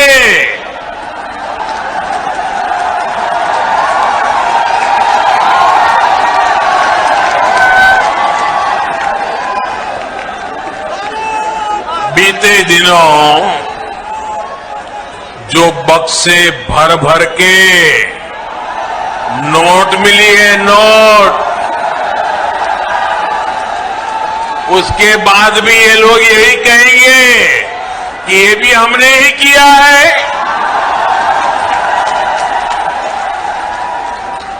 साथियों, आप कानपुर वाले तो बिजनेस को, व्यापार कारोबार को अच्छे से समझते हैं।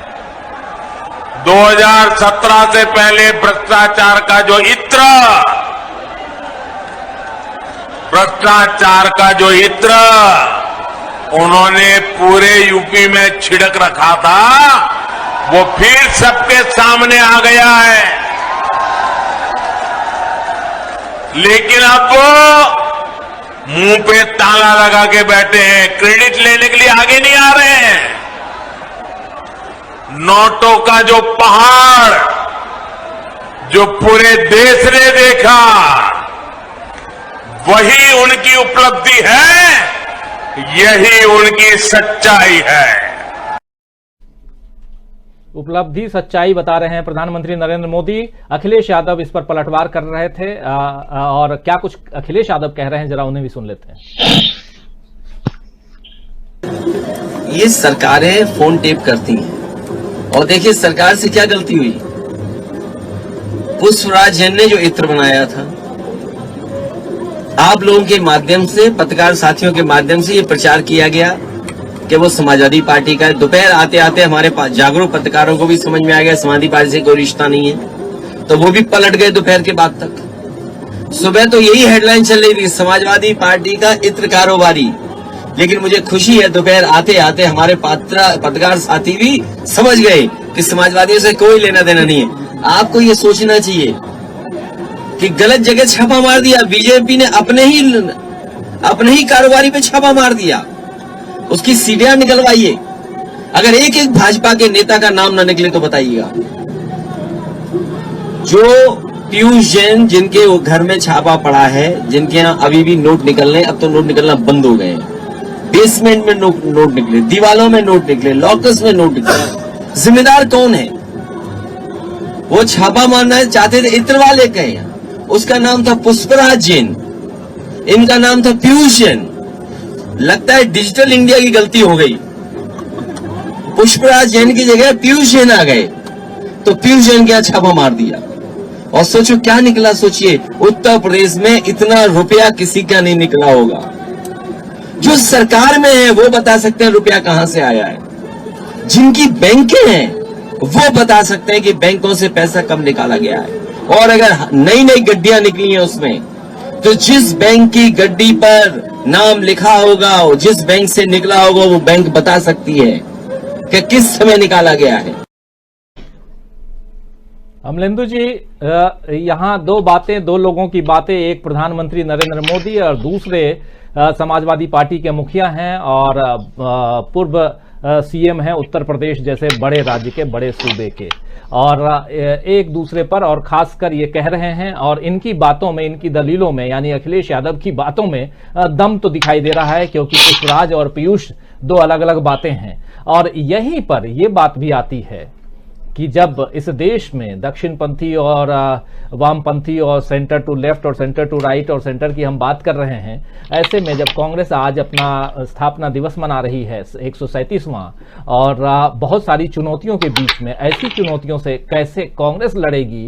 राहुल गांधी, अगर अखिलेश यादव की जगह पर राहुल गांधी रहें तो राहुल गांधी का अपना अंदाज है, इनका अपना अंदाज है, लेकिन ऐसी तमाम बातों को, कितनी चीजों को आप जनता के सामने लाएंगे? एक बहुत बड़ी चुनौती विपक्ष के सामने है, इसको किस रूप में आप देखते हैं? और खासकर अभी जो चुनाव है, आने वाले चुनाव में, क्योंकि पिछला 5 चुनाव जो अभी बीता है, जिसमें पश्चिम बंगाल का चुनाव महत्वपूर्ण था और उसमें तमाम हदें पार कर दी थी बीजेपी के तमाम बड़े बड़े नेताओं ने, जिसमें प्रधानमंत्री नरेंद्र मोदी भी थे। तब उत्तर प्रदेश, जहां से प्रधानमंत्री नरेंद्र मोदी खुद भी सांसद हैं, किस रूप में देखेंगे? और खासकर इस पूरे प्रकरण को, जिसमें अखिलेश यादव कह रहे हैं कि वो पुष्पराज है, पीयूष जैन नहीं है, और इसको थोड़ा कांग्रेस से जोड़ते हुए बताइए। देखिए राजीव जी, एक तो पहली बात ये है कि किसी भी, अच्छा हाँ ठीक है नहीं, वो नोटबंदी के बाद ये नोट लोग पहाड़ रह कैसे बिल्कुल।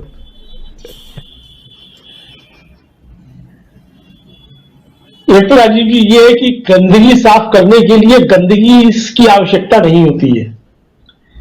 मान लीजिए आपके कपड़े पे कीचड़ गिर जाए तो आप उसे कीचड़ से तो साफ नहीं करेंगे, उसे साफ करेंगे साफ पानी से। तो भारतीय जनता पार्टी की गंदगी को साफ करने के लिए स्वच्छ जल की आवश्यकता है और अच्छी राजनीति की आवश्यकता है। समय लग सकता है, क्योंकि दाग जब गहरे होते हैं गंदगी के, तो स्वच्छ पानी से भी साफ करने में थोड़ा समय लगता है, ज्यादा लग जाता है आम कपड़ों की तुलना में। तो चूंकि ये गंदगी जो है कुछ ज्यादा ही तगड़ी गंदगी है, और गंदगी में ही जो है वो कीचड़ में ही कमल खिला करता है, तो इसलिए इस गंदगी को साफ करने के लिए थोड़ा ज्यादा अच्छे पानी की आवश्यकता होगी। तो चाहे कांग्रेस हो या समाजवादी पार्टी हो, कोई भी हो, जिसको भी इस गंदगी को साफ करना है, तो उसको इसके सामने एक अच्छी राजनीति लेकर के आनी होगी। इस गंदगी का जवाब गंदगी से देने से काम नहीं चलेगा, क्योंकि जितनी आप गंदगी बढ़ाएंगे इस गंदगी को साफ करने के लिए, उतनी ही ज्यादा कमल खिलते जाएंगे, क्योंकि कमल गंदगी में ही खिला करता है। तो इसलिए जो है इस गंदगी को साफ करने के लिए अच्छी राजनीति की आवश्यकता है, जो मुझे लगता है कि राहुल गांधी एक अच्छी राजनीति की शुरुआत कर रहे हैं। और बिना किसी इस भय से विचलित हुए कि इस राजनीति का आगे चल के क्या अंजाम होगा, वोटों में तब्दील होगा कि नहीं होगा, वो कुछ बोल रहे हैं उससे कहीं कुछ वोटों का नुकसान तो नहीं हो रहा है। तो इस सबको देखते हुए भी जो राहुल गांधी आजकल जिस तरीके की राजनीति कर रहे हैं, उसको निश्चित तौर पर कहा जा सकता है कि वो जनोन्मुखी राजनीति है, जनता के सवालों की राजनीति है और एक अच्छी राजनीति है। हो सकता है इसको समय लगे, अखिलेश यादव भी जो कर रहे हैं जिस तरीके से जवाब दे रहे हैं, हालांकि अखिलेश यादव जो है वो थोड़ा व्यंग्य की और थोड़ी तेज भाषा में उसी तोशी के साथ जवाब भी दे रहे हैं जिस तरीके से प्रधानमंत्री इस्तेमाल कर रहे हैं, लेकिन फिर भी अखिलेश यादव की भी राजनीति जो है वो भारतीय जनता पार्टी के मुकाबले तो लाख गुना स्वच्छ राजनीति आप कह सकते हैं उसको। तो प्रधानमंत्री के पद पर बैठा हुआ व्यक्ति जो है, हालांकि मुझे लगता है कि रात को सोते समय आदरणीय प्रधानमंत्री नरेंद्र मोदी जी को भी ये सपने आते होंगे कि वो देश के प्रधानमंत्री बने हुए हैं, मतलब बन गए, क्योंकि दिन में तो उनको लगता ही नहीं कि वो देश के प्रधानमंत्री है। वो तो स्वयं को भाजपा का प्रचार मंत्री समझते हैं। तो रात को सपने में उनको शायद ख्याल आता होगा कि वो देश के प्रधानमंत्री हैं। लेकिन दिन में जो जिस तरीके से रिएक्ट करते हैं और जिनमें जिस तरीके से व्यवहार करते हैं, वो कहीं से भी भारत के प्रधानमंत्री के पद की गरिमा के अनुरूप नहीं होता है। तो ऐसे में एक अच्छी राजनीति जो है वो भारतीय जनता पार्टी के वर्ष जो है वो लेकर के आनी होगी, और इसमें तमाम विपक्षी दलों को जो है वो कायदे से थोड़ा सा काम करना होगा, क्योंकि भारतीय जनता पार्टी जिस तरीके की राजनीति कर सकती है उस निचले स्तर पर गिर करके काम करना मुझे लगता है कि तमाम लोगों के लिए बहुत मुश्किल का काम हो सकता है। तो अब ये देखने वाली चीज होगी, और ये जनता के लिए अब सोचने की चीज है, क्योंकि हमारा लोकतंत्र जो है काफी मजबूत हो गया है। और आप देखिए राजीव जी, इसका आप अक्स देख सकते हैं, अच्छी राजनीति की जो मैं बात कर रहा हूं। प्रियंका गांधी का उत्तर प्रदेश में नारा लड़की में लड़ सकती हूं, लोगों को लग सकता है कि नारा जो है अभी काम नहीं करेगा या कब काम करेगा, लेकिन अभी जो 3-4 वीडियो सामने आए हैं, एक मथुरा का आया, एक झांसी का आया और एक लखनऊ का आया, तीनों जगह वो प्रियंका गांधी की लड़की में लड़ सकती हूं की रैली के थे वो कार्यक्रम आयोजित किए गए, और तीनों जगह उनकी रैलियों में थी वो परमिशन नहीं दी, हालांकि बाद में लखनऊ में दे दी गई। और जिस तरीके से लड़कियां जुटी हैं बियॉन्ड द पार्टी लाइन से परे जाकर के लड़कियां जुटी उस रैली में, आप देख सकते हैं जो वीडियो सोशल मीडिया पर तमाम तैर रहे हैं, ये साफ संकेत दे रहे हैं कि जो देश का युवा मतदाता है, जो बड़ी संख्या है, वो एक स्वच्छ राजनीति की चाह रख रहा है और उसे भारतीय जनता पार्टी की राजनीति से उबकाई लाने लगी है। तो ये आप जो है इन रैलियों को देख सकते हैं, और आज की ही लखनऊ की जो रैली है लड़की हुआ शक्ति वाली, उसकी आप वीडियो देखिए, आपको ये चीजें निश्चित तौर पर समझ में आ जाएंगी। तो जहां तक प्रधानमंत्री के नीचे स्तर पर गिर के वार करने का सवाल है, तो मुझे लगता है कि इस पे कोई रिएक्शन देना ठीक नहीं है, क्योंकि वो प्रधानमंत्री के स्तर पर आम राजनेता जो वो नहीं जा सकता, वो ऊंचा हो या नीचा हो, मैं ये नहीं कह सकता वो कैसा स्तर है, लेकिन उस स्तर पर जो है कम से कम एक आम भारतीय राजनेता जो है, आम भारतीय नागरिक भी जो है वो नहीं जा सकता। राजीव जी, महत्वपूर्ण बात आप रख रहे हैं। आखिरी कमेंट चाहूंगा प्रशांत टंडन जी आपसे, ओवरऑल पूरे इसी जो जिस पे बात मैं कर भी रहा था, और जो अखिलेश यादव बनाम हम लोग प्रधानमंत्री नरेंद्र मोदी और खासकर ये इत्र वाली बातें जो आई हैं उसको लेकर के भी, और इन सब के बीच जो कांग्रेस की हम बात रख रहे हैं, यानी कि यहाँ एक झूठ के नाम पर या झूठी बातें, तथ्यों से परे जो चीजें हैं उनको सामने ला करके रख करके जनता को बरगलाने की कोशिश, और जनता उसमें बहती भी है, और अगर नहीं बहती तो फिर पिछले 5-7 साल में जो चुनाव हुए हैं उसके जो परिणाम है कई जगह पे वो हम लोग देख ही रहे हैं। आप क्या कहेंगे ओवरऑल, और खासकर यहाँ पर कांग्रेस की जो चुनौतियां हैं उसको किस रूप में देखते हैं? देखिए, एक तो बहुत ही गैर मर्यादित है राजीव जी, एक प्रधानमंत्री के द्वारा टैक्स पेयर के पैसे पर जाकर, वो महंगी गाड़ियों में चल रहे हैं उसकी बात मैं नहीं कर रहा, लेकिन टैक्स पेयर के पैसे पर आप कानपुर गए, सरकारी कार्यक्रम में गए, मेट्रो का उद्घाटन करने गए वहां पे आप, और उस सरकारी खर्चे पर, टैक्स पेयर के पैसे पर आप राजनीतिक बयानबाजी कर रहे हैं।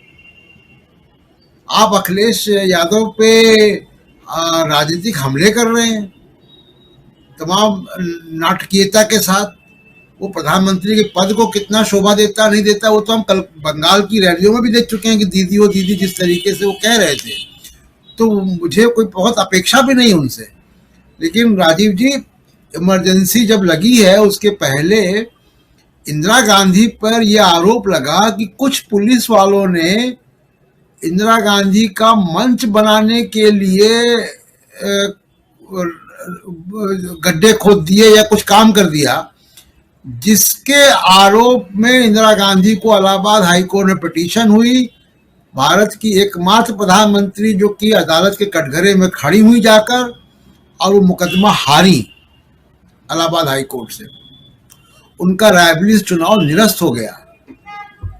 ये भी हम देख चुके हैं, और हम लगातार देख रहे हैं कि प्रधानमंत्री सरकारी खर्च पे जा रहे हैं और सरकारी खर्च में जाकर उसका राजनीतिक संदेश वहां से दे रहे हैं, रैलियां कर रहे हैं। ये बहुत ही गैर मर्यादित है और आगे आने वाला मतलब समय इसको कैसे देखेगा, ये तो उनको चिंता होनी चाहिए। देखिए राजीव जी, बहुत सिंपल सी बात ये है कि जो आदमी प्रधानमंत्री के ऊपर तो अब कुछ नहीं है ना, तो प्रधानमंत्री बनने के बाद उनकी चिंता जरूर ये होनी चाहिए कि इतिहास उनको किस नजर से देखेगा। मनमोहन सिंह ने भी ये बात कही थी कि इतिहास उनके साथ न्याय करेगा। तो प्रधानमंत्री पद को ये जरूर ध्यान देना चाहिए, उस पर जो भी बैठा हो, कि इतिहास उसको किस नजर से देखेगा। और जहां तक हित वाली बात है, तो वो कह रहे हैं कि जी नोटों का पहाड़ मिल गया, बक्से भर भर के नोट मिल गए। तो हम तो समझ रहे थे कि नोटबंदी के बाद नोट बाहर बचे नहीं, सब सिस्टम में आ गए। तो ये कैसे आ गए, ये नोट बाहर कैसे हैं? 2017 की वो बात करें, 2016 में तो नोटबंदी की है, तो वो नोट कैसे बाहर आ गए थे? तो कुल मिला के ही है कि और कांग्रेस का जहां तक देखिए विचारधारा का मामला है, वो मैं पिछले भी कह चुका हूं, और मैं अमलेंदु जी की बात से बिल्कुल सहमत हूं कि इस वक्त अगर कांग्रेस का ये जो नारा लड़की हूं लड़ सकती हूं, ये कांग्रेस की रीडिस्कवरी है अपनी आइडियोलॉजिकल रूट्स को तलाशने की, 21वीं शताब्दी की मांग है ये। मुझे जस्टिन ट्रूडो जो कनाडा के प्रधानमंत्री हैं, उन्होंने 50% आधी कैबिनेट में आधी महिलाएं रखी। तो उनसे जब पूछा गया कि ये आधी महिलाएं आपने क्यों रखी हैं, तो उनका भी जवाब यही था कि हम 21st सेंचुरी में रह रहे हैं, तो लड़की हूं लड़ सकती हूं, ये 21st सेंचुरी का नारा है और ये कांग्रेस की रूट्स में वापस जाने की बात है। अब इसको कांग्रेस के बाकी नेता कैसे लेते हैं, कैसे आत्मसात करते हैं, क्योंकि कांग्रेस के अंदर ही मुझे बहुत एक दिक्कत दिखाई देती है कि कांग्रेस के लोग अपनी विचारधारा से ही मुतमईन नहीं है, अपनी विचारधारा कोई नहीं मान रहे हैं, और उसके जरिए वो कैसे लड़ेंगे बीजेपी से मुझे नहीं मालूम, है तो कांग्रेस के लोग ही जाने। बहुत ही महत्वपूर्ण बात आप रख रहे हैं कि कांग्रेस के लोग जाने कि उस विचारधारा से कैसे लड़ेंगे। लेकिन हाँ, विपक्ष को मजबूत होना जरूरी है, और इस लोकतंत्र को मजबूत अगर करना है तो विपक्ष मजबूत रहे, तभी ये देश आगे लोकतांत्रिक ढांचे पर बरकरार रहेगा और आगे बढ़ेगा। अगर एक दलीय व्यवस्था हो जाए जैसे चीन में है वैसी व्यवस्था, तो फिर तो बंटाधार। लेकिन इस चर्चा में आज इस चर्चा को, और खासकर हमारे जो तमाम साथी जुड़े, आप सबसे विदा लेना चाहूंगा। आप लोगों ने अपने विचारों को बहुत ही संजीदगी के साथ यहाँ पेश किया। बहुत धन्यवाद देता हूं प्रशांत टंडन जी की, आपने बहुत सारे सवालों के साथ, बहुत सारे बातों पर, बहुत सारी मेरे सवालों पे आपने जो टिप्पणी रखी कि वो बहुत मुफीद थी, वो बहुत महत्वपूर्ण इसलिए भी है क्योंकि आज के दौर में जब राजनीति को हम देख रहे हैं कि एक अलग दिशा में है, जहां झूठ पर झूठ बोला जा रहा है और उसी की बुनियाद पर राजनीति को, सियासत को आगे बढ़ाने की कोशिश हो रही है। उसी बुनियाद पर, यानी झूठ की बुनियाद पर आप चाहते हैं कि सत्ता हासिल कर ली जाए, तो ऐसे में विपक्षी दल और खासकर कांग्रेस जो आज अपनी स्थापना का 137वां साल जो है वो मना रहा है, यानी 137वां स्थापना दिवस मना रही कांग्रेस, उसके सामने बहुत सारी चुनौतियां हैं। उन्हीं चुनौतियों में से कुछ पर आज अपने विचार सोनिया गांधी ने रखे हैं, और उन विचारों पर भी बहुत कुछ सोचने समझने की जरूरत है। और ये बात न सिर्फ हम आप जैसे जनता जो है, नॉर्मल यहाँ के जो नागरिक हैं, वो विचार करें।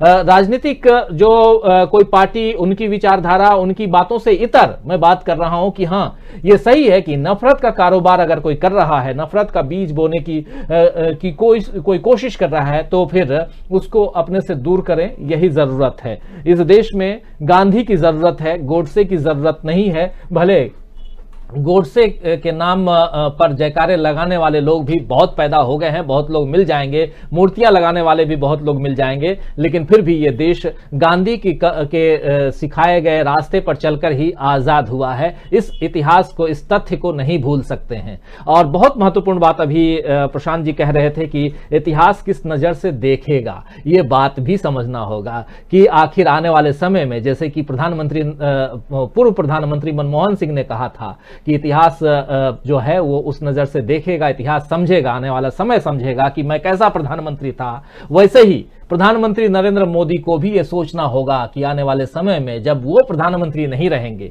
कोई भी आजीवन एक कुर्सी पर बैठा नहीं रहता है, या ये जीवन सबके साथ नहीं चलता है। तो इसीलिए आप जब रहें न रहें, इतिहास आपको किस रूप में देखेगा, और आप जब दो पन्ने में, जैसा अभी साथी हमारे प्रशांत टंडन जी बोल भी रहे थे कि दो पन्ने में जब आप समेट दिए जाएंगे, तब आपको ये पल याद आएगा कि आप क्या सच बोल रहे थे, क्या झूठ बोल रहे थे। तो प्रशांत जी, आपको बहुत धन्यवाद कि आप जुड़े हमारे साथ, आपने वक्त निकाला, बहुत व्यस्त था आज आपका दिन, फिर भी आपने वक्त निकाला और हमारे साथ जुड़े। अमलेंदु जी, आपको बहुत धन्यवाद, बहुत शुक्रिया अदा करता हूं। और शुक्रिया अदा करता हूं प्रेम कुमार जी, उनको 8 बजे जाना था तो हमारे साथ, लेकिन उन्होंने अपने विचारों को, पूरी विचारों को यहाँ रखा, बहुत धन्यवाद देता हूँ। और कानपुर से हमारे साथी अवनीश को हम जोड़ नहीं पाए, चाहते थे कि कानपुर की आज की जो गतिविधियां थी, प्रधानमंत्री नरेंद्र मोदी वहां आईआईटी कानपुर में भी थे और मेट्रो का उद्घाटन किया, लोगों को संबोधित किया। हालांकि उनकी बातों को हम लोगों ने यहां रखा, लेकिन फिर भी अवनीश को हम जोड़ना चाहते थे, नहीं जोड़ पाए। उसके लिए भी आने वाले समय में चाहूंगा कि अवनीश भी जुड़े। और आप तमाम साथी जो लगातार अपनी बातों को, अपने विचारों को यहां रख रहे हैं, आप लोगों के विचारों, आपकी बातों को भी यहां महत्वपूर्ण है कि रखें हम। तो बहुत शुक्रिया अदा करता हूं आप सब जो हमारे साथ जुड़े हुए हैं। असलम चिश्ती लिख रहे हैं कि आरएसएस और बीजेपी पार्टी के छुपे हुए एजेंडे में ओबीसी, हिंदू, दलित, मुसलमान वर्गों की आर्थिक और प्रशासनिक तरक्की को दबाकर इनको सबसे निचले खाने में रखने की नीयत और नीति पर काम होता है। असलम चिश्ती कह रहे हैं। ओम प्रकाश हुसैनी जी कह रहे हैं कि कांग्रेस पार्टी जिंदाबाद, यूपी में अब की कांग्रेस पार्टी की सरकार। और इसी तरह अरुण सिंह जय एग्री भी एसपी लिख रहे हैं। अरुण सिंह जय भी हमारे साथ में हैं। फहीम हैदर लिख रहे हैं हाथ में नारियल दे दिया। और फिर मोहम्मद अशरफ भी हमारे साथ में हैं। फिर असलम चिश्ती, मोहम्मद अशरफ खान आलम लिख रहे हैं कि फेंकू भी हूं मैं, जाहिल भी हूं, भक्तों के दिल में शामिल भी हूं। ये मोहम्मद अशरफ आलम का कहना है। कमिल शेख भी हमारे साथ में बने हुए हैं। रफीक पूनावाला कह रहे हैं कि प्रेम कुमार जी बिल्कुल सही कह रहे हैं और सही बात को टाला नहीं जाता। जो 70 साल में नहीं हुआ वो 7 साल में हो रहा है। नरेंद्र मोदी ने 2022 का ख्वाब दिखाया था, 4 दिन बाद जनता को मालूम पड़ जाएगा। 2022 में किसानों की आय दोगुनी हो जाएगी, ये बात मोदी जी ने कही थी। और सच बात कह रहे हैं रफीक पूनावाला जी की 4 दिन बाद जो है वो 2022 आने वाला है। और क्या किसानों से पूछिए कि क्या आय दोगुनी हो गई, एक बड़ा सवाल है। और इसके साथ साथ कई सारे सवाल हैं। युवाओं से पूछिए कि रोजगार मिल गए, गरीबों से पूछिए। यहां 80 करोड़ लोगों को आप 5 किलो अनाज पहुंचा रहे हैं, इसका मतलब कि 80 करोड़ लोग, इस देश की आबादी 135 करोड़ है, तो उसमें से 80 करोड़ जनता जो है वो गरीब है। इसीलिए तो आप 80 करोड़ लोगों को अनाज पहुंचा रहे हैं 5 किलो। तो बहुत सारे सवाल हैं। इन सवालों का जवाब आखिर कौन देगा? प्रधानमंत्री नरेंद्र मोदी, उनकी पार्टी, उनकी सरकार देगी जवाब? ये तो सवाल यहां उठता है। मोहम्मद अशरफ आलम के साथ साथ असलम चिश्ती और हाजी मोहम्मद यूनुस भी हैं जो कह रहे हैं। हाजी मोहम्मद यूनुस कह रहे हैं कि यूपी में झगड़ा कराना मुश्किल हो रहा है बीजेपी को। दंगे फसाद की बात कह रहे हैं और बिल्कुल सही कह रहे हैं कि झगड़ा कराना जो है मुश्किल हो रहा है। अखिल वर्मा हमारे साथ हैं, कह रहे हैं इतिहास में झूठ की और झूठे जाहिल लोगों की जगह नहीं होती। मोदी एक लाइन में खत्म होंगे कि ये कोई पीएम थे बस। सही बात है, बिल्कुल सही कह रहे हैं अखिल वर्मा जी। इतिहास जो है वो पन्नों में जब दफन होगा, पन्नों में जब लिख करके किसी अलग कोने में रख दिया जाएगा, तो सिर्फ और सिर्फ भारत के प्रधानमंत्रियों की जो सूची बनेगी उसमें आपका नाम भी रहेगा, बस इतना ही और कुछ नहीं। तो लेकिन देश को कहां आप लेकर गए हैं ये तो समझना बहुत जरूरी है। और आज हम और आप मिलकर के इस देश में जो कुछ भी हो रहा है, अगर अच्छा हो रहा है तो उसकी तारीफ, और बुरा हो रहा है तो उसकी चिंता तो जरूर करें, ये जरूरी है। श्रीवास आर कह रहे हैं कि सर आप कब मोदी का इंटरव्यू लेंगे? मोदी तो गोदी मीडिया को ही इंटरव्यू देते हैं, मैं देखना चाहता हूं। मोदी जी हमें तो इंटरव्यू नहीं देंगे, ये तो तय मानिए। और गोदी मीडिया को भी जो इंटरव्यू देते हैं, सवाल पहले उनके पास पहुंचता है या उनके यहां से सवाल आ जाते हैं कि आपको पूछना क्या है, और उससे अगर इतर आप पूछेंगे, हालांकि और इसलिए वो प्रेस कॉन्फ्रेंस नहीं करते हैं, ये आप सब जानते हैं अच्छी तरह से। खैर, तो लेकिन श्रीवास आर जी आप बहुत सही सवाल कर रहे हैं। हरिओम जी कह रहे हैं आज तो कमाल की डिबेट थी, सभी पैनलिस्टों को मेरी तरफ से नमस्कार, गुड नाइट सर सभी को। हरिओम जी आप जुड़े और आपने पूरे ध्यानपूर्वक सुना इस डिबेट को, बहुत अच्छा लगा, आपने तारीफ की, आपका शुक्रिया अदा करता हूं। एस यादव हैं जो कह रहे हैं कि ईमानदार नेता शांति, एक मिनट थोड़ा सा आगे पीछे हो गया एस यादव जी का जो कमेंट है, लेकिन बहुत सारे साथी ऐसे और भी जुड़े हुए हैं। उसैद अहमद हैं कह रहे हैं चारों तरफ नफरत ही नफरत फैलाने वाले बयान बीजेपी को सत्ता से हटाना काम करेगी, इसलिए चारों तरफ से घिरी हुई है और अब देश की जनता ने कानपुर में ठेंगा दिखा दिया है, अब देश की जनता धीरे धीरे समझ रही है। मोहम्मद इमरान भी हैं जो कह रहे हैं कि हाय राजीव जी, आप बहुत आपको भी नमस्कार मोहम्मद इमरान। कुंदन प्राइम टाइम 2 कह रहे हैं राजीव सर जी कांग्रेस पार्टी की स्थापना दिवस की हार्दिक शुभकामनाएं, देशवासियों को दिल से सलाम। कुंदन प्राइम बहुत धन्यवाद आपको। अमर सिंह कटीजा भी हैं, गुड सर लिख रहे हैं। अफरोज आलम हैं कह रहे हैं मैं धौनरा तांडा बरेली से यूपी से देख रहे हैं। अफरोज आलम, लगातार आपका शो न्यूज पॉइंट देखता हूं और कमेंट्स भी करता हूं, बहुत शानदार डिबेट होती है। अफरोज आलम जी बहुत धन्यवाद, बहुत अच्छा लगता है कि आप लोग जुड़ते हैं, लिखते हैं, कमेंट करते हैं, तारीफ करते हैं। कमिल शेख हैं, डॉक्टर उपचार हैं कह रहे हैं मदारी है। राहुल गांधी जिंदाबाद हैंडल से शमीम अंसारी हैं, शमीम अंसारी सऊदी अरबिया से देखते हैं, कह रहे हैं अमलेंदु जी को अंधभक्त किसी दिन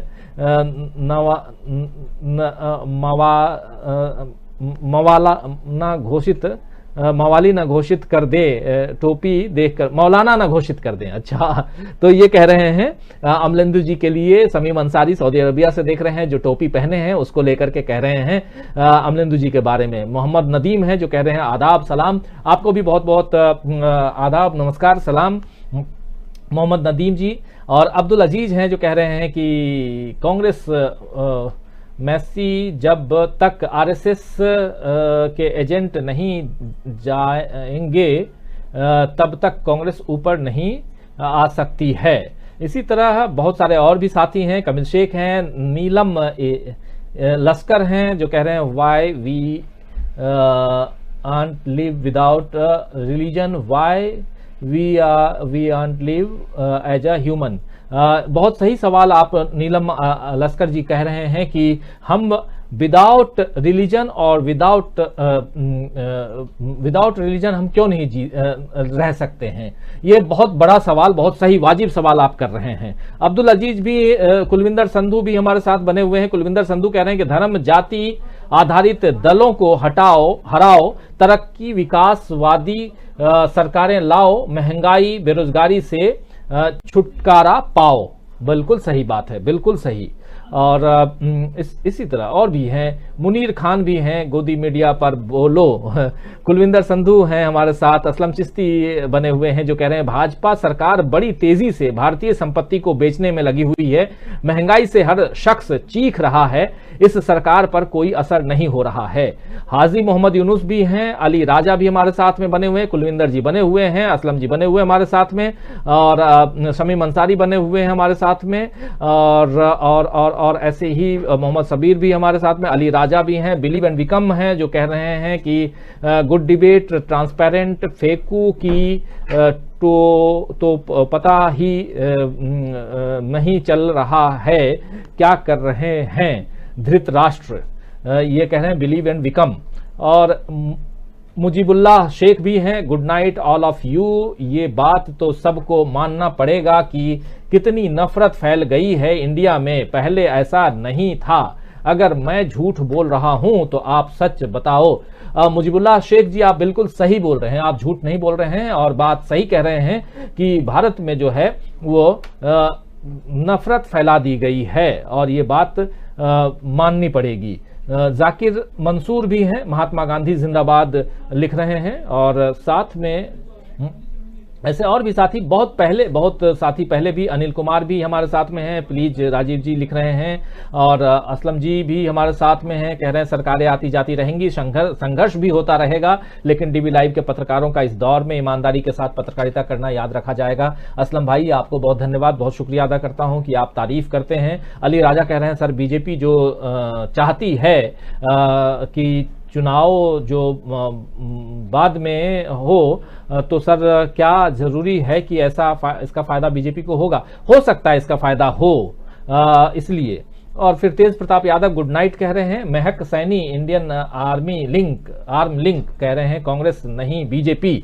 और इसी तरह श्री बालाजी जय श्री राम लिख रहे हैं। नरेंद्र पाल राजीव जी गुड नाइट लिख रहे हैं। श्री बालाजी जय श्री राम लगातार लिख रहे हैं। इनके अलावा बहुत सारे साथी पहले भी जुड़े थे हमारे साथी, जावेद इकबाल भी जुड़े हमारे साथ में, हमारे साथ और भी बहुत लोग जो हैं वो जुड़े, अपनी बातों को उन लोगों ने यहाँ रखा है। और बहुत लोगों की बातें विचार जो हैं हम नहीं ले पाए हों अगर, तो आपसे क्षमा चाहूँगा। और रिजवान शम्स भी हैं, और फादर ऑफ नेशन को गाली बकना सन की मानसिकता का प्रदर्शन है। बिल्कुल सही बात आप कह रहे हैं रिजवान शम्स जी। ऐसे ही मोहम्मद नदीम भी हैं, अंधभक्त की बात कर रहे हैं। और साथ में वेंकटेश भी हमारे साथ में, वेंकटेश वीसे भी हमारे साथ जुड़े हुए हैं जो बीजेपी हटाओ देश बचाओ कह रहे हैं। और मुनीर खान भी हैं। और तो दोस्तों श्रीवास भी हैं, इफ्तिकार कुरैशी हैं, आशु राज डोगियाल हमारे साथ में हैं, अंजलि रॉय मुखर्जी हैं, मोदी इज बैड ह्यूमन लिख रहे हैं। और वेंकटेश भी हैं, कुलविंदर भी हैं। तो दोस्तों अब इस कार्यक्रम को यहीं समाप्त करने की इजाजत चाहूंगा।